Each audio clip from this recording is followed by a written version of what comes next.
Hello student, स्वागत है आप सभी का आपके अपने यूट्यूब चैनल स्टडी अड्डा 827 में। मैं परी सिंह आज आपके लिए भारत का भूगोल लेके आई हूँ। जैसा कि मैंने आप लोगों से बोला था कि मैं वन लाइनर क्वेश्चंस कराऊंगी। वन पॉइंट का पॉइंटर से मैं जो घटना चक्र का पॉइंटर है उससे सारे क्वेश्चंस कवर अप कराऊंगी, जो कि आपके सभी वनडे एग्जाम्स के लिए होंगे। तो मैंने सोचा कि सबसे पहले भारत का भूगोल स्टार्ट किया जाए और इसके बाद मैं साइंस की क्लासेस स्टार्ट करूँगी। और साइंस के बाद जैसे जैसे पॉलिटी, हिस्ट्री, सभी को मैं एक एक करके सब्जेक्ट्स को लेके आऊँगी। आई होप आपको मेरी क्लासेस अच्छी लग रही होंगी और मेरे चैनल को लाइक शेयर सब्सक्राइब करना बिल्कुल मत भूलिएगा। साथ में क्लास को शुरू से लेकर लास्ट तक देखिए ताकि आप लोगों को इसके बेनिफिट मिल सकें। आपको कोई भी अगर कोई नया क्वेश्चन, ऐसा नहीं है कि मेरी क्लासेस में कोई नए क्वेश्चन ऐड नहीं होते, मैं बहुत सारे नए क्वेश्चन को ऐड करने की कोशिश करती हूँ, तो वो आप लोगों के लिए काफ़ी यूजफुल होंगे। चलिए शुरू करते हैं बिना किसी देरी की आज की क्लास भारत का भूगोल। और चलिए शुरू करते हैं। भारत का भूगोल सामान्य परिचय। सामान्य परिचय में आज हम क्षेत्रफल को देखेंगे। भारत के बारे में जो सही कथन है वह दिखती है। यह स्थल मंडल के कुल क्षेत्रफल का लगभग 2.4% भाग अधिकृत किए हुए। सेकंड पॉइंट देखते हैं। 82.5 डिग्री पूर्वी देशांतर का उपयोग भारतीय मानक समय रेखा को निर्धारित करने के लिए किया जाता है। जैसा कि आप सभी को पता होगा, जो भारतीय मानक समय रेखा है वो 82.5 डिग्री है। आगे नेक्स्ट क्वेश्चन देखते हैं। भारतवर्ष आकार क्षेत्रफल में विश्व का 7वां सबसे बड़ा देश है। वहीं भारत का क्षेत्रफल संसार के क्षेत्रफल का 2.4% है, परंतु इसकी जनसंख्या 17.5% है। जनगणना 2011 के अनुसार भारतवर्ष में गांवों की संख्या की बात की जाए तो 6,40,930 है। ये भी 2011 की जनगणना की अकॉर्डिंग है। आगे देखते हैं अक्षांशीय विस्तार। भारत विस्तृत 8 डिग्री 4 मिनट उत्तर से 37 डिग्री 6 मिनट उत्तरी अक्षांशों तथा 68 डिग्री 7 मिनट पूर्व से 97 डिग्री 25 मिनट पूर्वी देशांतरों के मध्य है। वही भारत के लगभग बीचों बीच से होकर जो रेखा गुजरती है वो कर्क रेखा है। और सिक्किम से गुजरने वाला जो अक्षांश रेखा गुजरती है वो राजस्थान से भी गुजरती है। जिस जिले में 70% पूर्वी देशांतर रेखा गुजरती है वह जैसलमेर है। नेक्स्ट देखते हैं भारत एवं कर्क रेखा। कर्क रेखा जिन राज्यों से होकर गुजरती है वो है गुजरात, राजस्थान, मध्य प्रदेश, झारखंड, छत्तीसगढ़, पश्चिम बंगाल, त्रिपुरा और मिजोरम। भारत से कर्क रेखा जितने राज्यों से गुजरती है उनकी संख्या 8 है।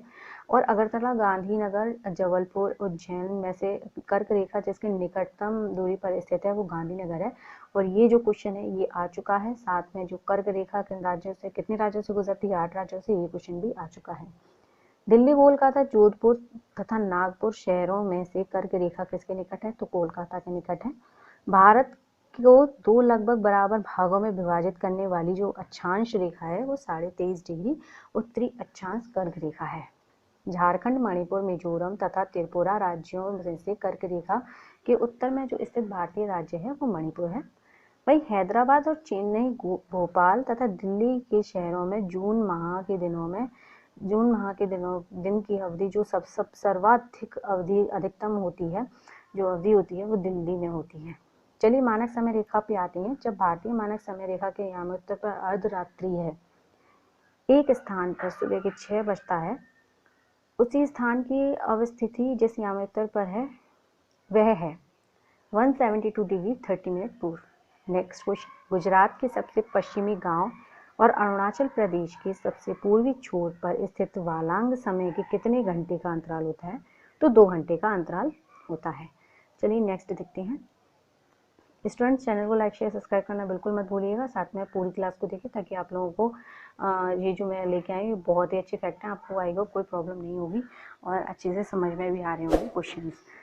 चलिए सत्य कथन देख लेते हैं। औरंगाबाद का अक्षांश बड़ोदरा व पुणे के अक्षांशों के बीच है। चेन्नई की तुलना में बेंगलुरु की अवस्थिति अधिक दक्षिणावर्ती है। रीवा, सागर, उज्जैन, होशंगाबाद शहरों में से भारतीय मानक समय रेखा देशांतर के निकटतम जो शहर है वो है रीवा। ये आप लोगों के लिए नया क्वेश्चन होगा।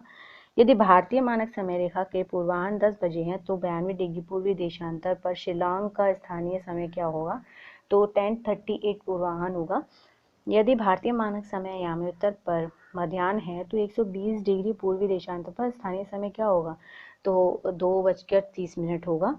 आंध्र प्रदेश, छत्तीसगढ़, महाराष्ट्र तथा उत्तर प्रदेश राज्यों में से भारतीय मानक समय की याम्योत्तर नहीं गुजरती है, तो वो महाराष्ट्र से। भारतीय मानक समय रेखा की देशांतर रेखा जो है वो 42.5 डिग्री है, जो कि इलाहाबाद से गुजरती है। आगे देखते हैं, भारत की प्रमाणिक मध्याह्न रेखा कहलाती है, जैसा कि मैं पहले ही बता चुकी हूँ, 82.5 डिग्री पूर्वी देशांतर। भारतीय मानक समय रेखा IST ग्रीनविच मध्याह्न समय GMT में जो अंतर पाया जाता है 5.5 घंटे का है। यदि अरुणाचल प्रदेश में सूर्योदय 5 बजे होता है प्रातः, तो गुजरात के कांडला में सूर्योदय लगभग 7 बजे होगा, जैसा कि आप सभी को पता है कि 2 घंटे का डिफरेंस है। आगे देखते हैं, म्यांमार में उभयनिष्ठ सीमा नहीं है असम की। पाकिस्तान से सीमा बनाने वाले भारतीय राज्य हैं जो पंजाब, जम्मू कश्मीर, राजस्थान और गुजरात।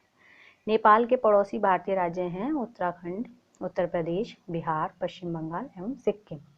भारत के साथ सबसे लंबी स्थलीय सीमा जो बनाता है वो बांग्लादेश है।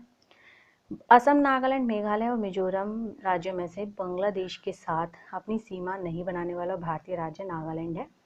भारत तथा पाकिस्तान के बीच सीमा निर्धारित की गई रेड क्लिफ रेखा द्वारा।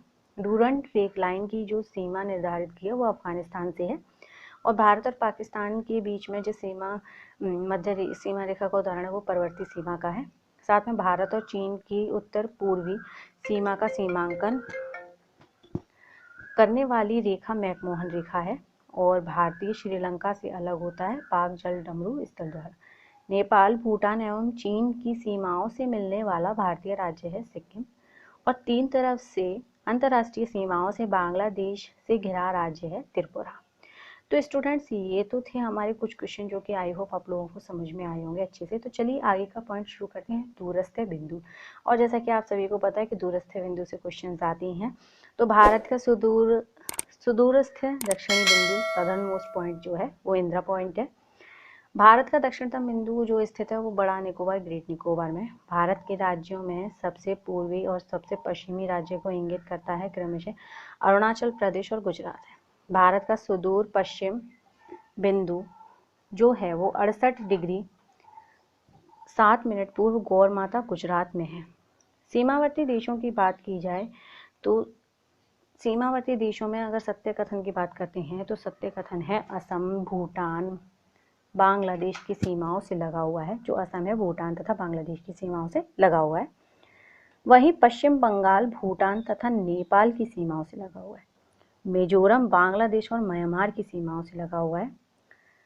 मेघालय, त्रिपुरा, मणिपुर, मिजोरम राज्यों में से वह राज्य जिसकी सीमा बांग्लादेश से नहीं लगती है वो मणिपुर है।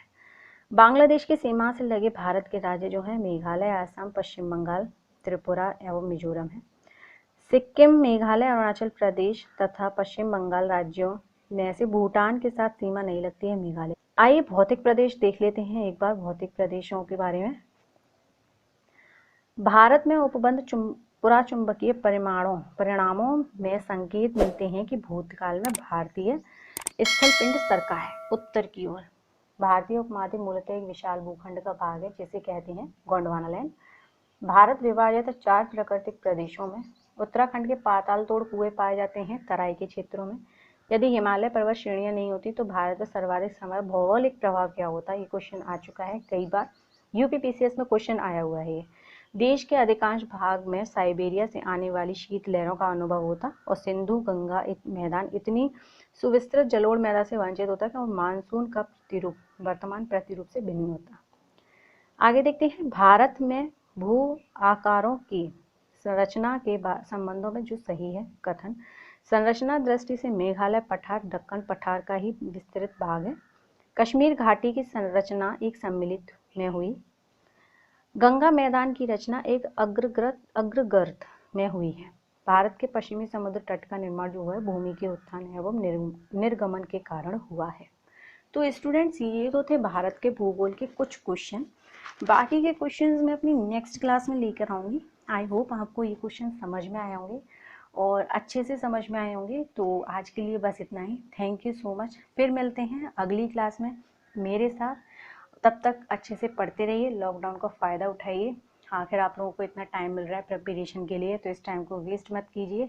अच्छे से पढ़िए, ध्यान से पढ़िए, ताकि जो भी एग्ज़ाम आए, जो भी एग्ज़ाम आप लोगों के आने वाले हैं, ठीक है, जो भी 1 डे एग्ज़ाम आएंगे, तो उसमें आप लोगों को बहुत ज़्यादा मेहनत करने की ज़रूरत नहीं पड़ेगी। और अभी से अगर आप स्लोली पढ़ेंगे तो ये चीज़ें आपको आगे फ़ायदा देंगी। Thank you so much students. आज के लिए बस इतना ही। चैनल को लाइक, शेयर, सब्सक्राइब करना बिल्कुल मत भूलिएगा। मैं पहले ही बोल चुकी हूँ, अभी भी बोल रही हूँ, और साथ में बेल आइकन को भी प्रेस कर लीजिए। Thank you so much students, bye.